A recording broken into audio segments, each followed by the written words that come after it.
Good morning, students. I hope my screen is visible to you.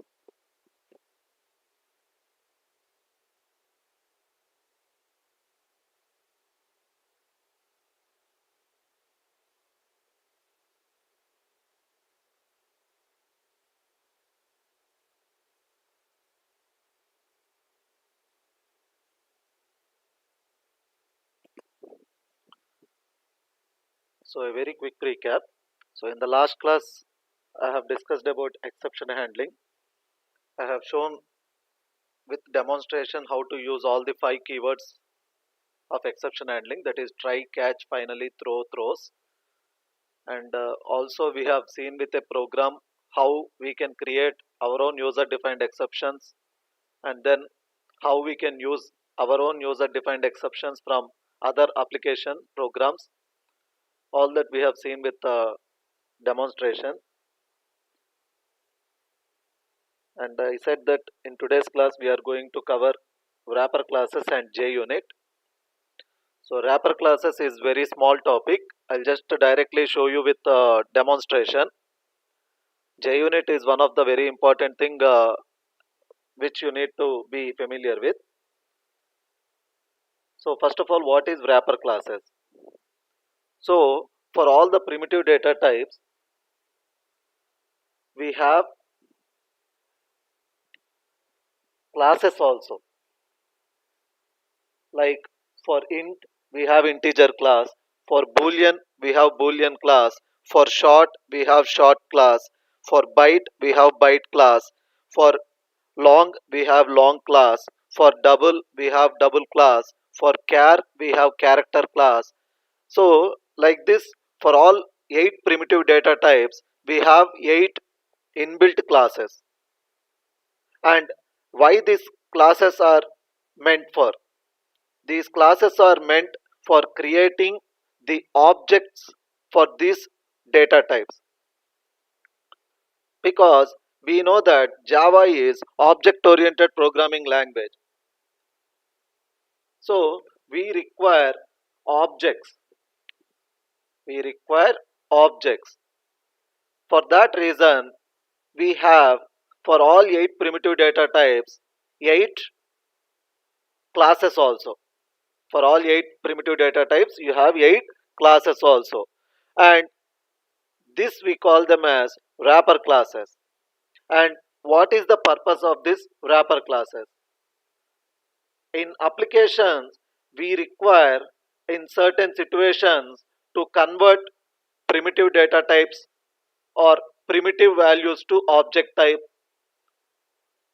and in some cases we require objects to be converted back to the primitive values. So when we create or when we deal with huge projects, there will be required situations where you need to convert your primitive types to the respective object types. Similarly, you might be having objects which you require to translate them to primitive types for your computation purpose. For such purpose, we will be using these wrapper classes. And from Java 5, that is J2SE 5 onwards, we have the concept of auto boxing and unboxing. We have the concepts called auto boxing and unboxing. It's only from Java 5 onwards. What is this auto boxing? So auto boxing is converting primitive type to object type. Auto boxing means converting primitive type to object type. And what is unboxing? It's just the vice versa, that is converting object type to primitive type. So before Java 5, it's mandatory by the programmer to write statement for converting this with some statements or some functions. With the use of some function only, this can be done before Java 5. But from Java 5 onwards, it is being provided automatically. This conversion of primitive to object or conversion of object to primitive is provided automatically. And as I said, since we are dealing with Java, which is an object oriented programming language, we require objects for interacting with collections. When we use collections, we require objects because collection is a group of objects. There, even though you have some primitive values, you require them to be converted to the corresponding objects in order to store or in order to organize with collections. And also, we require objects for serialization purpose, where we will be converting objects to streams. We will be converting objects to streams. Another application is we require objects for synchronization purposes. We require objects for synchronization purposes. That is, when we deal with multi-threading applications, we require this synchronization very much. So at that case also we require objects. For that reason, we make use of wrapper classes for converting primitive to object type or converting object to primitive type. For this purpose, we use this wrapper classes. And as I said, for all the 8 primitive data types, we have 8 inbuilt classes in Java which are useful for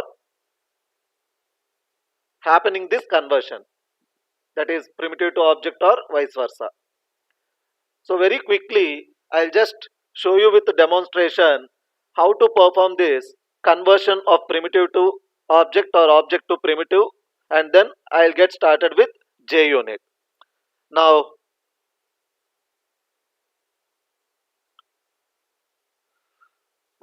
so here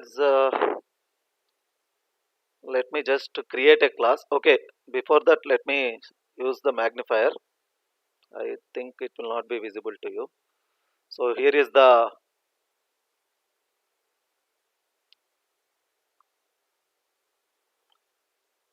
let me create a new class, and let's name this class as wrapper demo.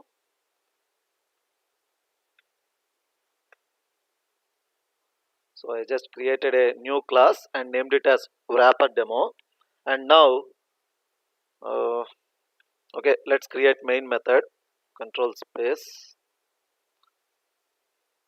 and then here int a equal to some 10. Let me just write some int a equal to 10, and integer b equal to integer dot value of, here you can see the method value of, let us write a, and then, so this is how you will be converting primitive to object. Now if you observe here, int a equal to 10, when I am writing, it's clearly evidencing that here a is primitive. That means here a is primitive type which is holding the value 10. But if I want to pass this particular, or if I want to store this value in a collection, can I do it directly? Definitely not, because collections will be storing only objects, and here a is a normal primitive value, so it cannot be stored inside a collection. So in order to have this stored inside a collection, you need to convert this to object. So here in the next statement you can see I'm using integer class. I'm using integer class, so it's not primitive type. So integer class b equal to integer dot value of, integer dot value of.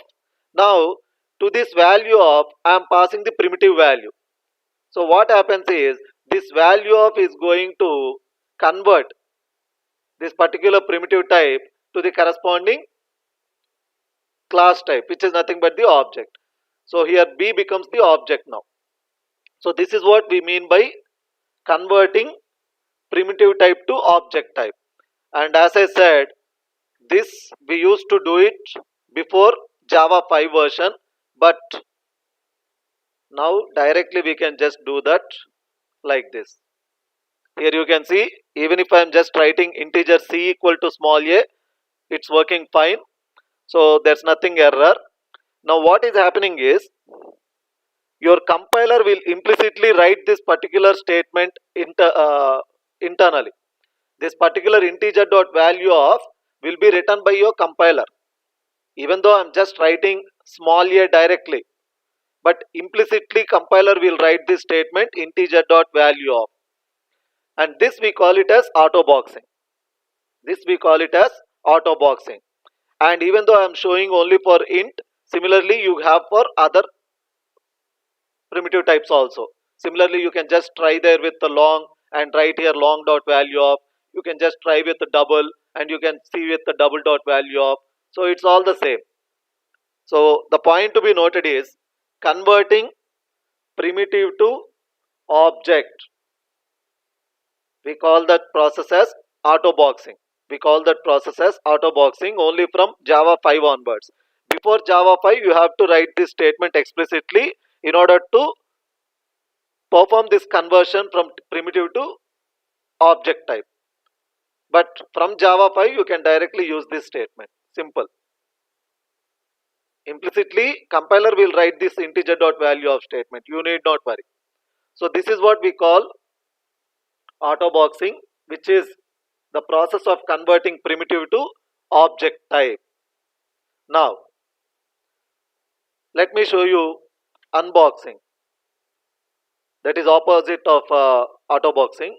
So let me just create integer d equal to new integer of 20. Now here you can see d is object type. Now even though it is storing value 20, but you cannot directly perform some arithmetic operation since it's not in primitive type. So what you need to do is, in order to have some computations, you need to convert this back to primitive type. So for that what you will be doing is int e equal to d dot, here you have, you can see the method int value which will return integer. You can just use this int value semicolon. Now here you can see what is happening. Now this d is object of integer class, and by executing this int value method it will convert object to primitive type, and that you are storing it in primitive integer e. So this is what, how you convert object type to primitive type. This is how you convert object type to primitive type. And even I can write now like this. This is very simple. So now what I am doing, directly I am writing f equal to d. So again the same way, this is only possible from Java 5 onwards. Prior to that you have to use these statements manually. So now this is what unboxing is. Here what is happening is, compiler again implicitly writes this statement d dot int value. Compiler implicitly writes this statement d dot int value. Similarly the other types have their own methods, byte value, short value, long value, double value. Like this the other classes have their own respective converting methods from object to the corresponding primitive type. So this is how you will be using wrapper classes in your applications for converting primitive to object and object to primitive. So converting primitive to object is auto boxing from Java 5 onwards. Converting object to primitive is unboxing again from Java 5 onwards. So this is what simply about wrapper classes. Now let's begin with the JUnit. So before getting into JUnit, first of all we need to understand what is JUnit and why do we require this JUnit. So Being technical students, I hope all of you have heard the term testing. All of you might have heard the term testing. You might have not applied it or used it, but you all might have heard the term testing. So what is testing? So testing is the process of validating your logic against some test cases. So you will be writing some logic, and then you want to test whether your logic works fine or not. For that purpose, you will be checking your logic against some test cases, which are nothing but you will give some input, and since you have written the logic, you know for what purpose you have written. So you also know what should be the output. So you will just trace it and see whether your logic works fine and gives the expected output. So this is what generally testing is all about, and you can do this in two ways. One is manual testing, the other one is automatic testing.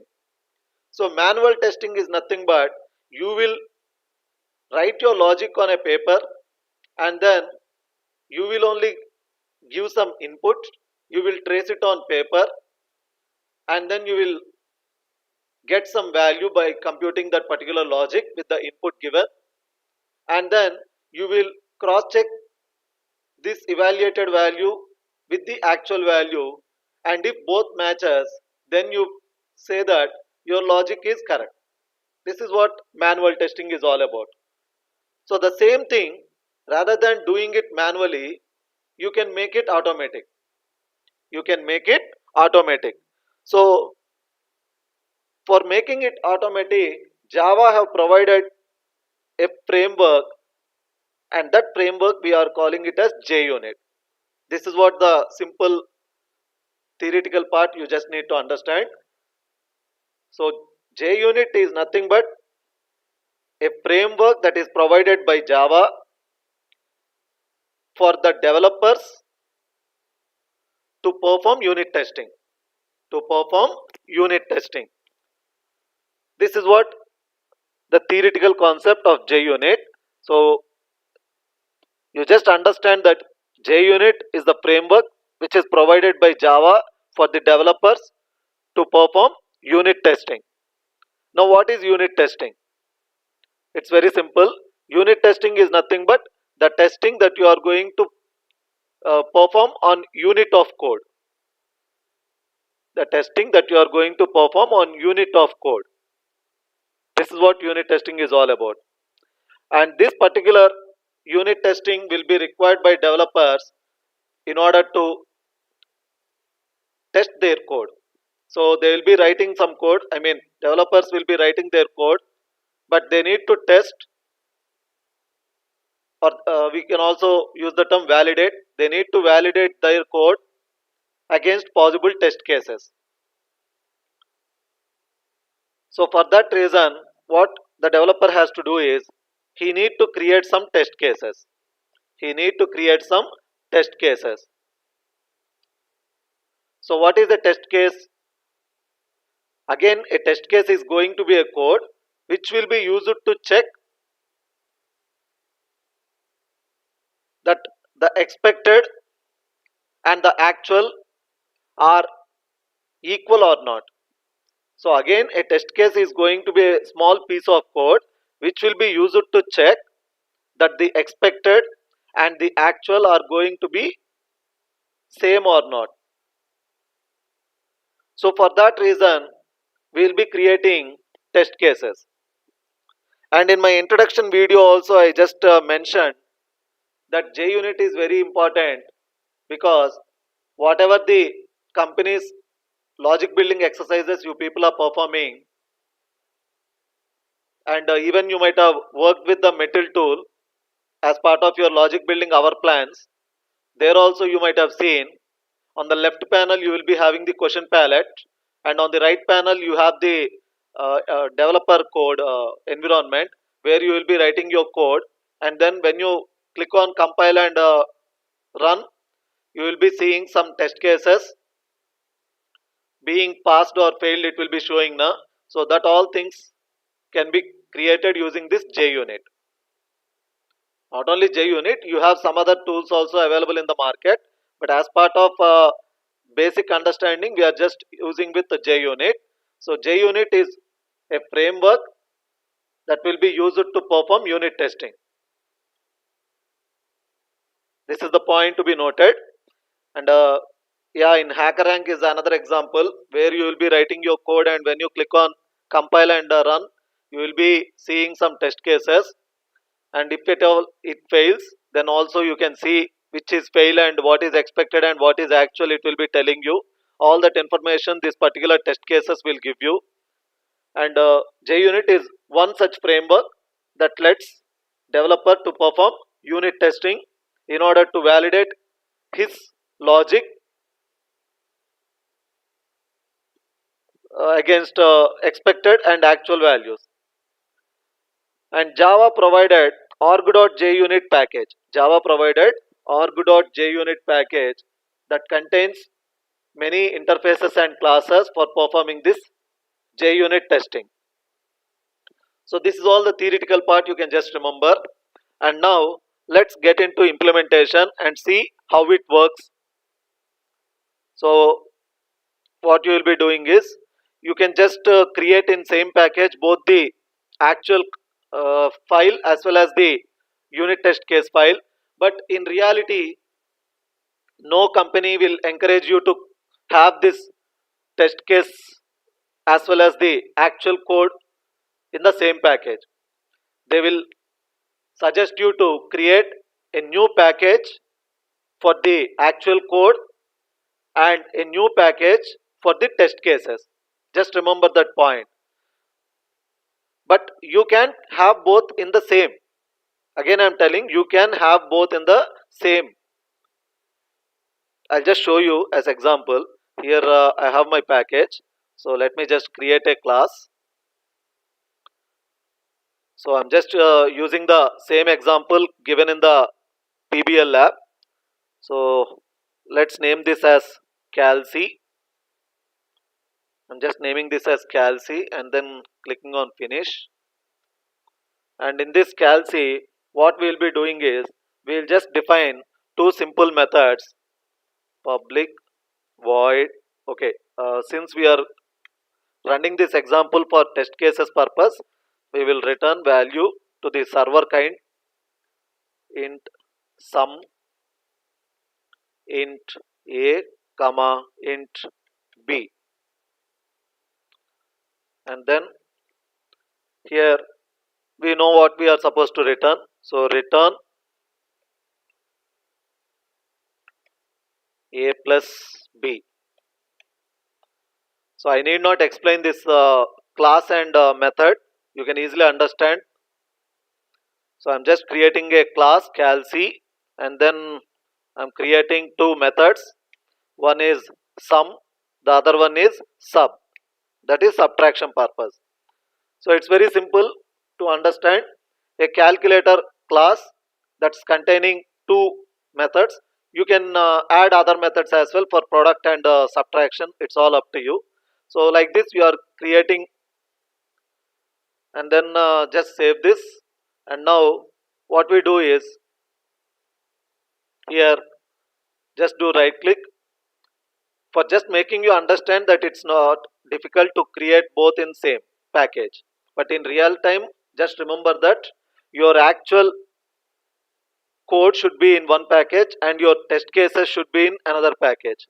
And here you can see, rather than going for class, now I'm going for JUnit test case. When I right click and going to new, you can see list of options. Now there you can see JUnit test case.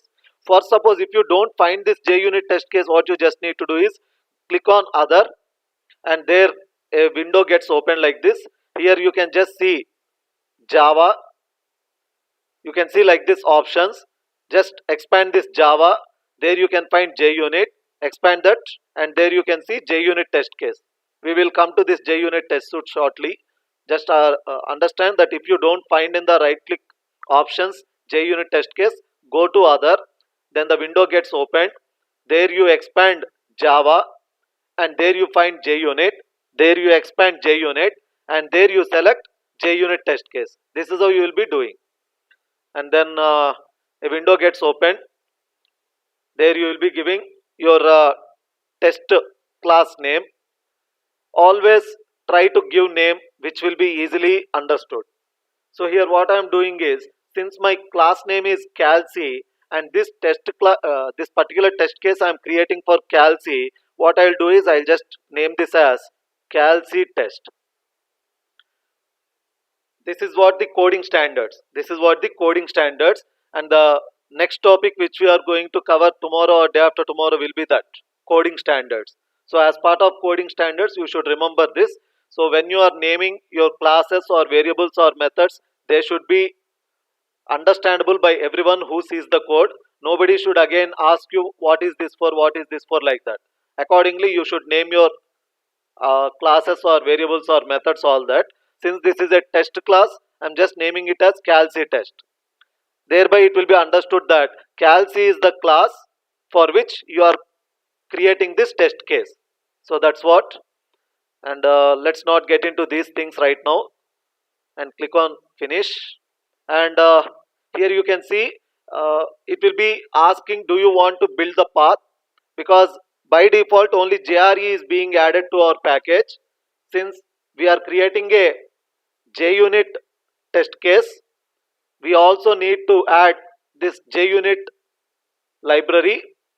And here you can see, since I am using the latest version, it is saying, do you want me to add JUnit 5 library to the build path?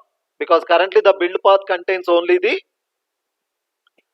JRE, that is Java Runtime Environment. But when you want to create test cases and test them, you require JUnit library. So if you are already installed the latest packages, then automatically you will be having. Otherwise what you need to do is, you need to download this jar. If you just type in Google JUnit.jar download, you can just get it. You can just download it and keep it in any place. And earlier I have shown you as part of Eclipse overview how to add jars. So you can just once again go through that video and see how to add external jars. And there you can select the jar which you downloaded from the internet and then add it to the build path. So this adding this JUnit framework is mandatory. If you already have it as part of the Eclipse installation, it will be there. But if you have some older versions and if it's not there, then what you are do, I'm just saying, you just need to type in Google JUnit jar download, and you can download it and keep it in some folder, and then right click on the project, and then what you can do is go to the properties and go to the build path and go to the add external jars, and then you can select the jar which you downloaded. Now what happened is, here you can see what happened. Can you see? I hope everyone can see. Since I have asked this IDE itself to add this JUnit 5, it have added to my project. Now JUnit, all these jars are added to my project. So now here, this is my CalC test. So in my CalC test you can see, so by default this is the structure it will be coming, and compulsory when you are performing a test case, you need to write this annotation @test. So here basically we will be using 6 of the annotations. We will be using 6 of the annotations. The first one, the mostly used, is @test, and this indicates that it's not a normal method, it is a test case method. That's what it indicates. And this name can be anything. It need not be just test like this only. You can have any name, no problem. Let us delete this statement. It's just saying fail not yet implemented. So you can just see what happens if I just run. So if I just run this, nothing will happen. And when you go to run as, you don't find Java application, since this is a JUnit test case which you created. Here you can see JUnit test. When I just click on run, so here it is asking Okay, wrapper demo it is asking.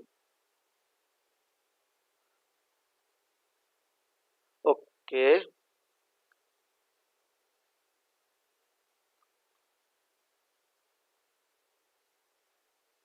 anyway, even if you give, nothing will be coming there.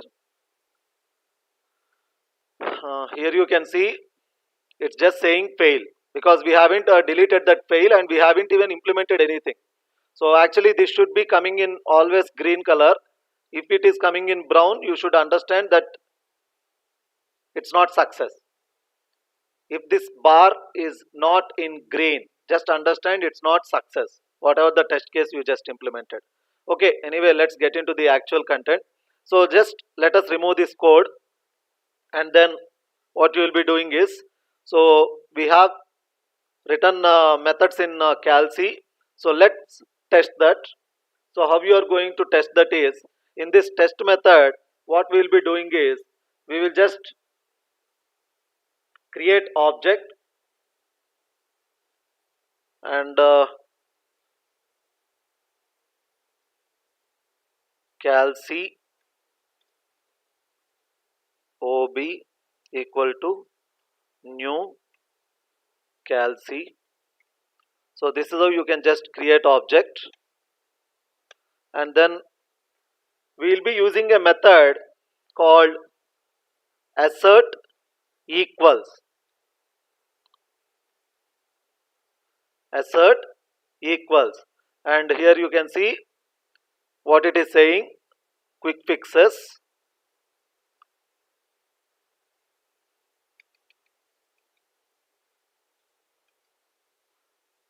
So if I give assert equals, you can just find in this int. Yeah, here you can see int expected and int actual. Here you can see int expected, int actual, like this you can see. So this one I am choosing, and then here you can see what is happening. Automatically the package got imported, and this I have discussed earlier, it's a static import. This is a static import, and this static import means you need not write here the class name before. I hope you remember in my previous session I have said you with the system.out.println, if we use import static java.lang.system.star, then instead of writing system.out.println, you can just use out.println.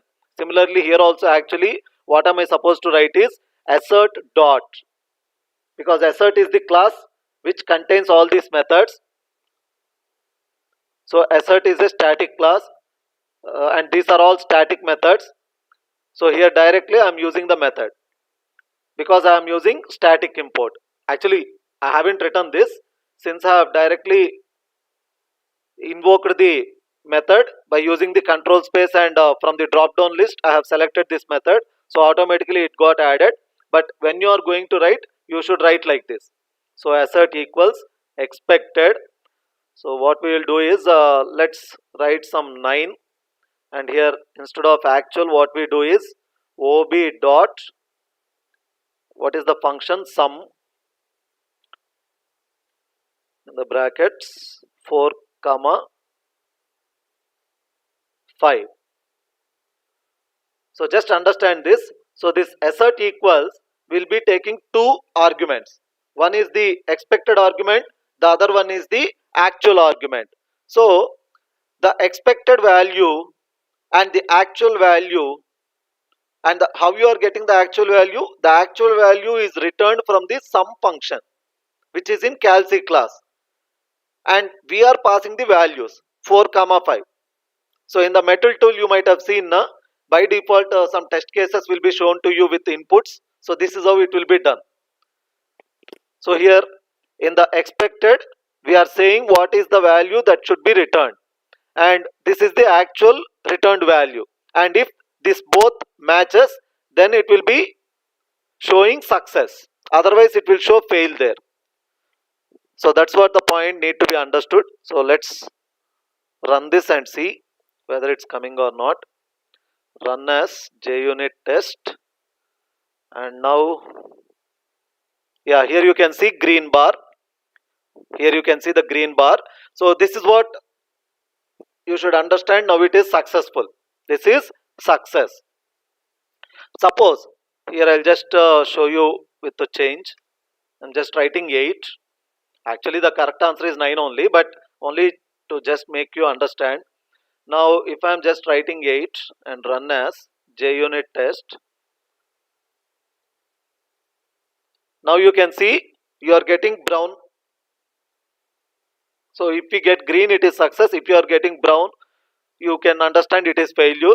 Here it is saying one failure, and here you can see the time taken 0.095 seconds. This is the time taken, and if you go down here, you can see. I hope this is visible. Here expected is 8, but the return was 9. So this is what you can see even in the logic building problems where you will be doing. So the expected is 8, but actually you are getting 9. I mean, whatever the logic written by you, it is returning 9. I hope everyone can see this. Here it is saying assertion failed error.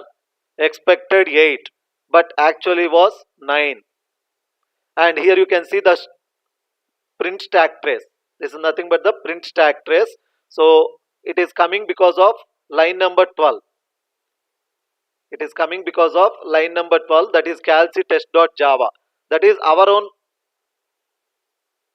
class test. So there, because of line number 12, this particular thing got. So this is how you just need to understand how to write this. And next, similarly, when you have multiple test things that you need to do, what you will be doing is, here rather than writing this test, we will be generally writing, for making it more understandable, uh, void test sum like this, and then here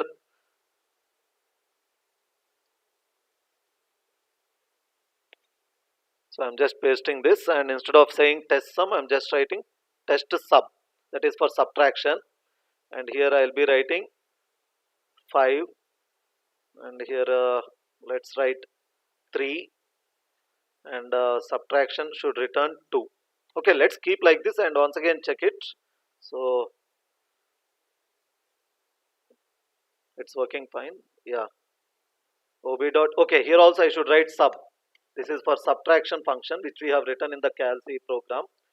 So when I just click on this, run this,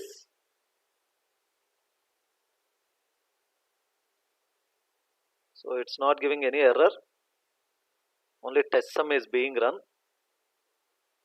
by this test. Okay, this is another point need to be understood. Here you can see it is saying only one is being run, and it is saying only test sum is being evaluated. Even though I made a mistake, this is a lesson for us. Here you can see this annotation is mandatory.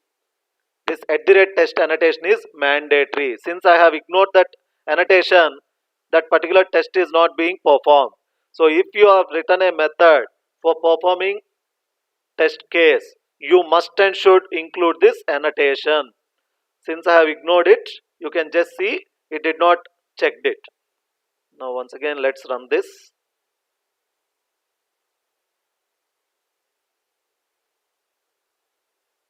So here you can see 2 of 2 were run and 1 failure. There is 1 failure, and here you can see the tick mark for test sum and the cross mark for test sub. So the test sum got successfully validated, but the test sub failed. And again when I go down, here I can see failure. Expected 9 but was 2. Expected 9 but was 2. Here, this is the reason. So actually the correct value is 2 only, because I have given 5 and 3. So I just changed it. Now once again when I just run this, here you can see no failure trans and the green bar.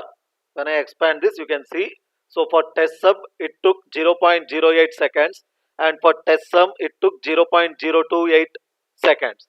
So this is what the time taken, and I think in few of the companies even they will enforce you with that particular timeout also. How you can just do that is, For your understanding, I'm just showing you what they will be writing is here at test of. They will be using this statement timeout equal to something like this 1. So here you can just go for the quick fixes.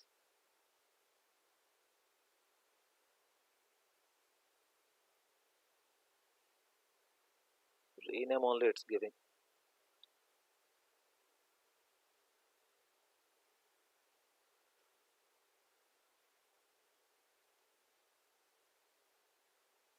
So it's small t only actually. Once let's get to the theory. So actually timeout if we give means it indicates that within that time only your code should work.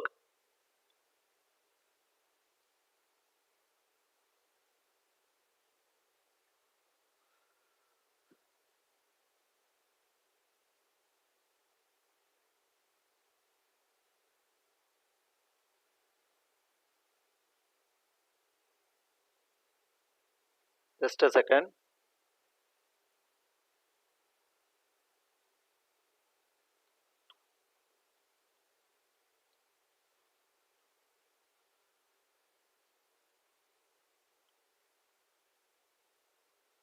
Did you got to see the test annotation? Here test at the rate test only.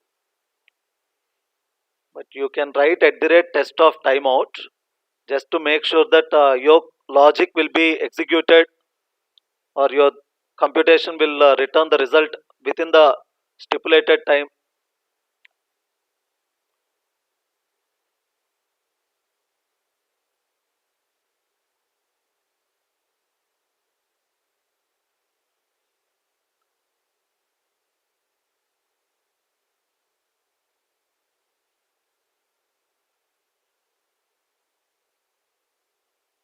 Yeah, here you can see at the rate test timeout equal to 1000 if you specify like that. So what we are expecting is we are expecting that the result should be returned within this specified milliseconds. So here 1000 is the milliseconds. So within the specified time the result should be returned.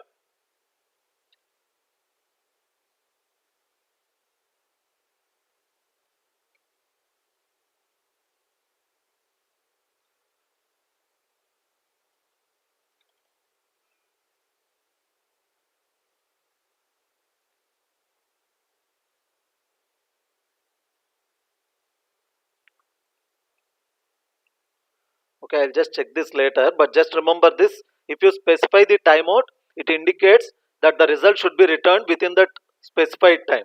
So this is what the at the rate test with timeout.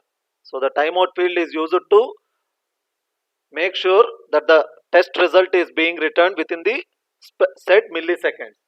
So this is what the at the rate test is used for.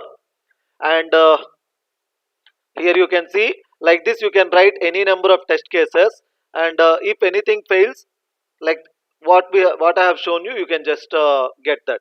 So here you can see test sub, test sum, like this it will be returning all the tests that it have performed, and if any failures in the bottom failure trans you will get what was expected and what was returned, all such information you will be getting that.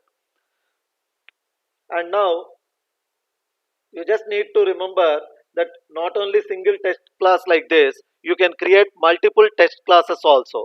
Suppose if I am having here calc, now let's again go to package explorer, and then if I go here to talent, new class, let's make one more class calc1,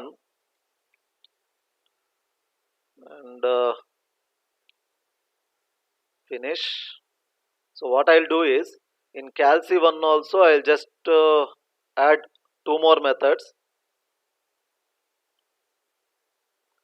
I'm just trying to explain you this test suite, how to create a test suite.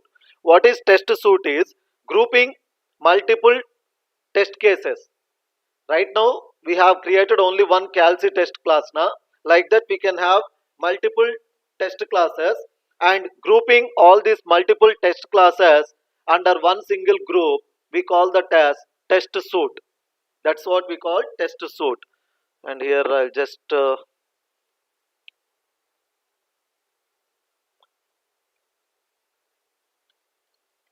for multiplication and division I'm just writing,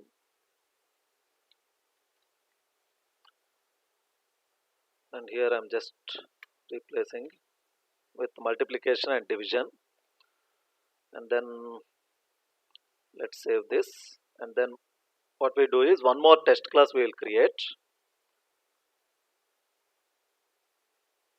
So JUnit test case. So this is calc1 test.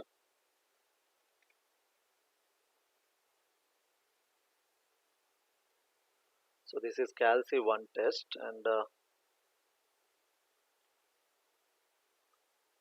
here again what I do is from calc test I'll just take this code,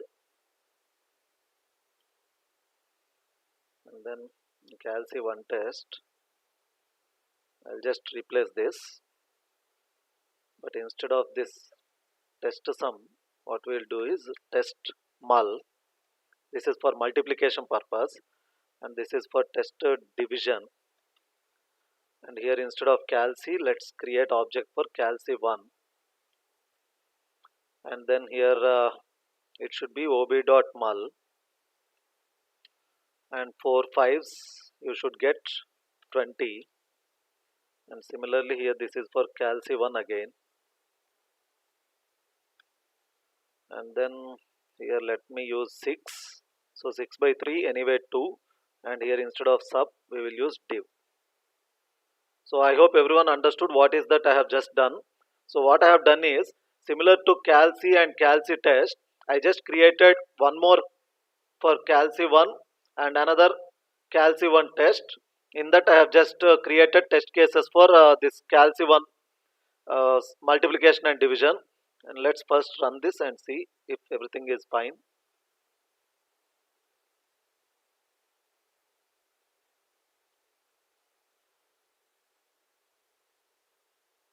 So it's fine. When I expand this, yeah, it's saying test div and test mul, so it's working fine. Now the point which I'm trying to tell you is we can even create a test suite.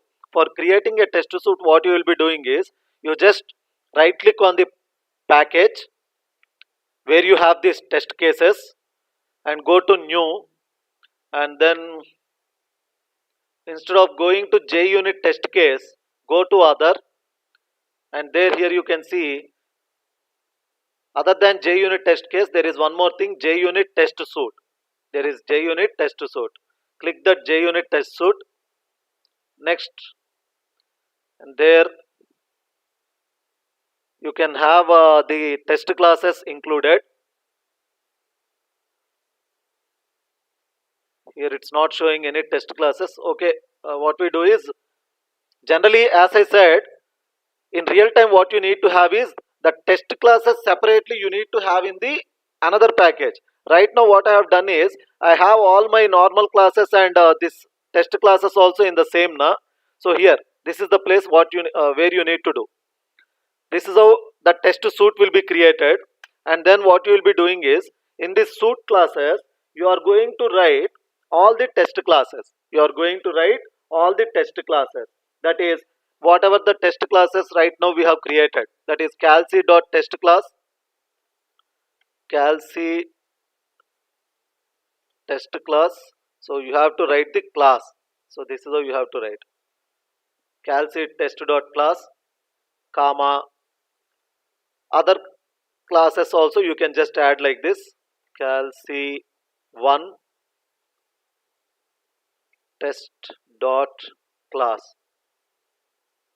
So like this comma separated you can add all the test classes. Suppose if you have in separate package these test classes, then automatically when I have created the test suite and clicked on next, it will be showing me all the test classes separately. It will be showing me all the test classes separately.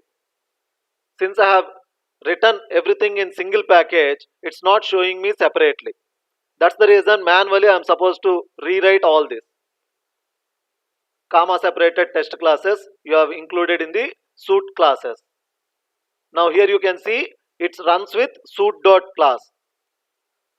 It runs with suit.class. And here you can also just include this suit classes. Because here you are saying suit.class. What is that suit it's containing? It's containing multiple classes. And what are those test classes it is containing is calci test and calci1 test. So this is how you will be doing. So this is how you will be creating a test suite. The advantage with the test suite is rather than running individual test classes separately, you can just keep all these test classes in a single test suite and you can just invoke this test suite at a time. When you invoke this test suite at a time, then all the test classes will be run. That's the advantage by going to this test suite. So you can see all tests being run and it is saying green color. So this is how you will be using the test suite for grouping up multiple test classes.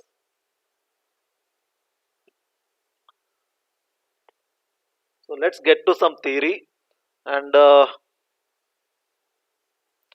here you can just use few annotations.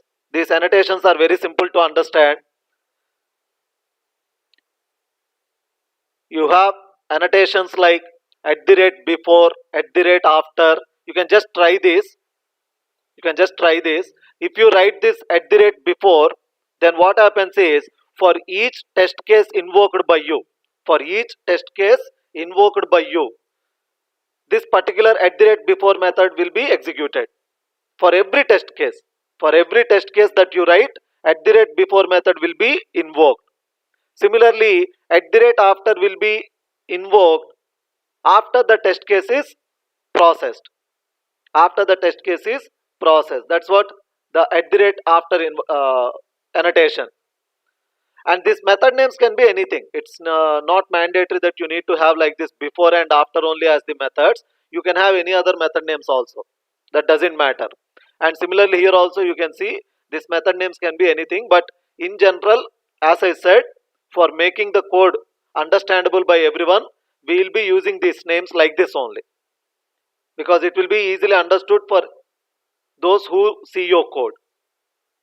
Similar to this at the rate before and at the rate after, we also have annotations like at the rate before class and at the rate after class, with the only difference that at the rate before will be invoked with each test case processing, whereas at the rate before class and at the rate after class will be invoked exactly once. They will be invoked exactly once.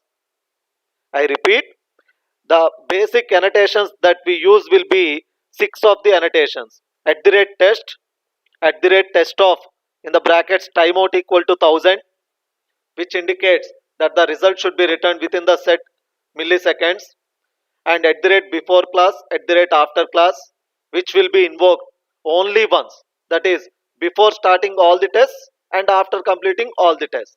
So at the rate before class will be invoked before starting any test. At the rate after class will be invoked after completing all tests. Next, at the rate before annotation will be invoked before each test. At the rate after annotation will be invoked after each test. So these are the 6 basic annotations that should be remembered, and as part of this material also you can see the same 6 annotations. At the rate test, which will be specified that a method is not a normal method but it is a test method.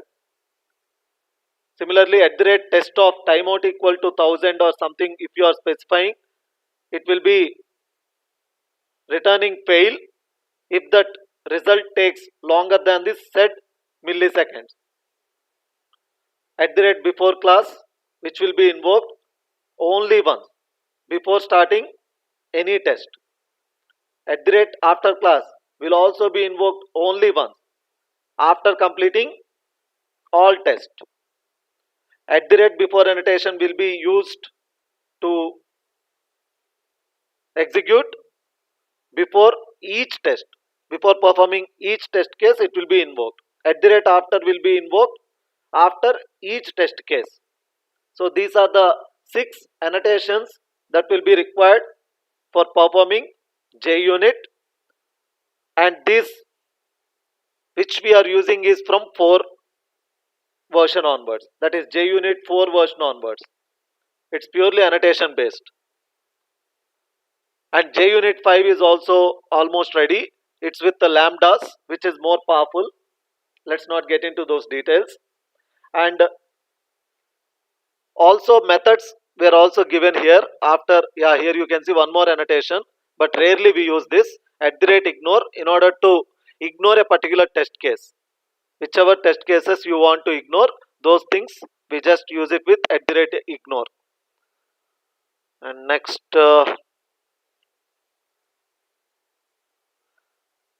so methods also are important here.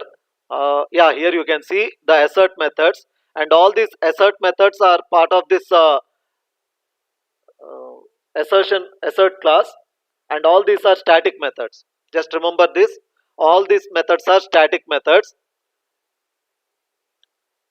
Here you can see again the same thing, static import.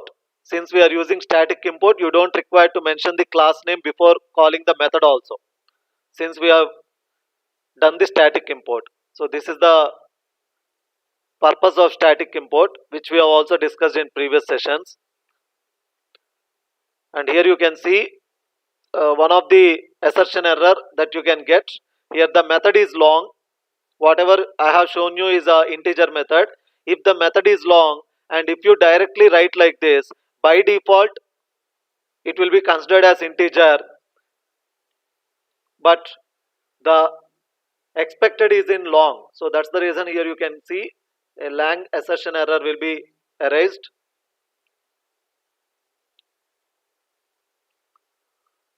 So what are the assert methods that are present in assert class are? These are the basic assert methods, and mostly we will be using assert equals, assert true, assert false, assert null, assert not null. These are the 5 assert methods that will be used by any developer in real time. So assert equals method will check if 2 primitives or objects are equal or not. Earlier I have shown you na assert control space, when I have given, you have seen so many assert equals methods na. So there you can see 2 of the values will be there. They can be primitive object, object primitive, 2 primitives, 2 objects with combinations of 8 values, 8 types, that is int, short, byte, long, boolean, char, and double, float, all those 8. So with the combinations, you can just see with combinations you will be finding there, with the 2 of the primitives, with the 2 of the objects, with 1 primitive and 1 object, like that you can see multiple combinations there. So all that is possible with assert equals method. So the main purpose of assert equals method is to check whether the 2 primitives or objects that are passed as arguments are equal or not. And the first argument is going to be the expected argument, and the second argument is going to be the actual argument. So the expected and actual, if they are equal, then you will be getting success, else you will be getting failure. And failure description also will be given, indicating the expected value and the actual value. That is what the purpose of the assert equals method. Next, coming to assert true. Assert true method is a condition which checks for true value. Assert true method is a condition which checks for true value. Similarly, assert false will be returning true if the checked condition is false. Assert false will be returning true if the checked condition is false. That means you are checking for something false, and if it is correctly false, then you will get success. That's what the thing. Next, assert null is used to test an object.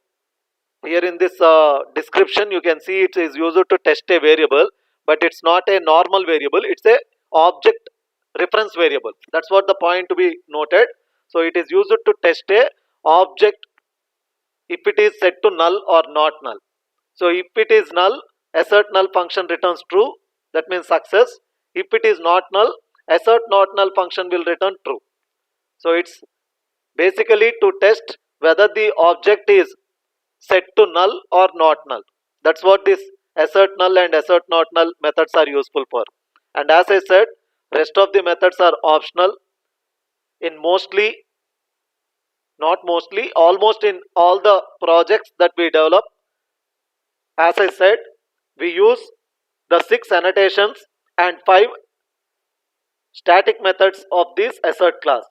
The 6 annotations that we will be using are @test, @test of timeout, @before class, @after class, @before, @after.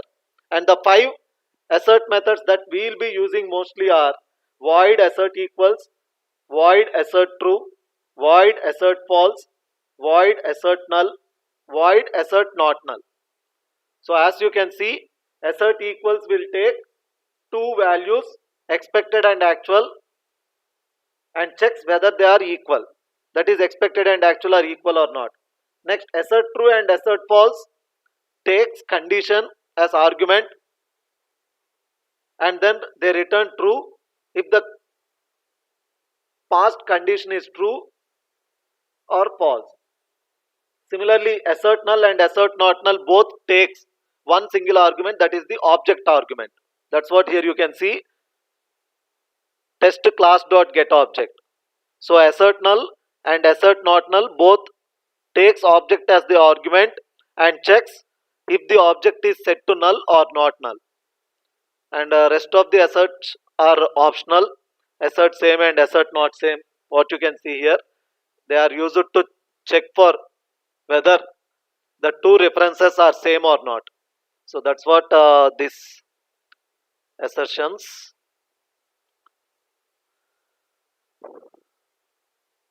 And these are the things that we'll be using.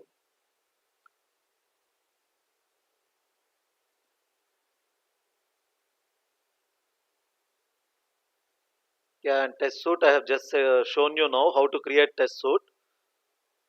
So in the test suite, basically we will be using only these two annotations, which I have shown you in the Eclipse IDE also, at runs with and suite. So here you can see the same thing. What I have just created two classes now. The same thing here you can see the same calc, and here you can see at run with suite dot class and @suite dot suite classes, which I have written there. And these are the two classes in this particular material that were shown, which were added to the test suite. And as I said, in reality what we'll be doing is we will create a separate package exclusively for this test cases classes and the test suite classes. We will not be combining all the regular classes and test case classes in one single package. Just for demonstrating you, I just kept everything in my talent package only, which I'm using for explaining you all these days. But in reality what you will be doing is your regular classes will be in a separate package, whereas your test case classes will be in a separate package. So you can just try with creating a new package and writing your test case classes there, and then you can just right click on the package and then go to new and then go to other and then expand Java and then expand JUnit and then select test case suite, and then after choosing JUnit test suite you can just click on next, and there you can see all the test case classes that were there in that package. You can then select the checkboxes accordingly which of the test classes you want to group them under this test suite, and automatically this will be created. Like this will you can just see it automatically gets created, where whatever the checkbox selections you made, all those test cases will be grouped under that suite. So that is what the test suite is all about. So you can just check if any of the test cases pass or fail there. So in this quizzes I need not discuss because answers were given there itself. In all these quizzes answers were given there itself.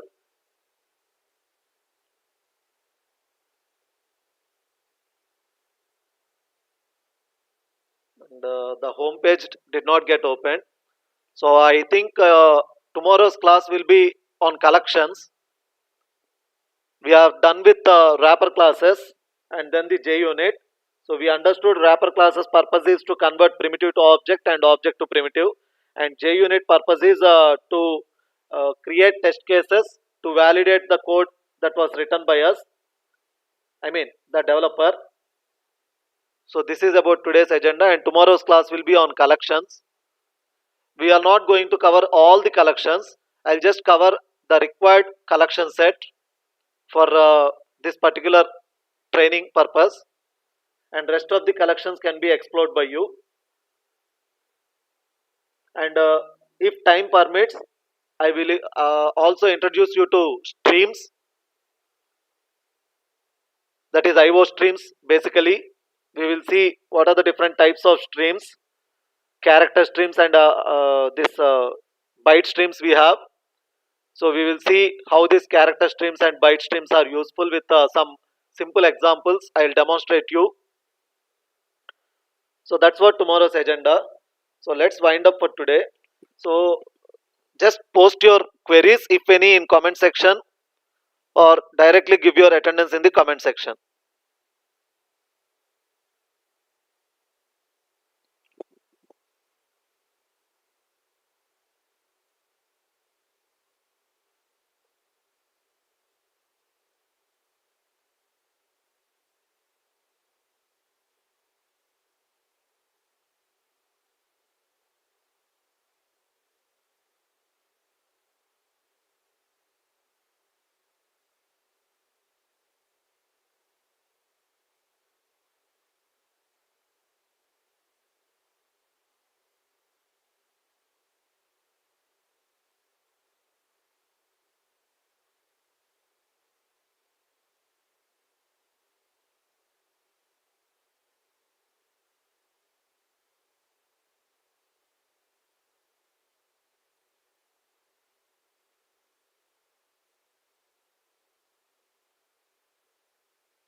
So I hope all of you have given your attendance and I don't see any queries.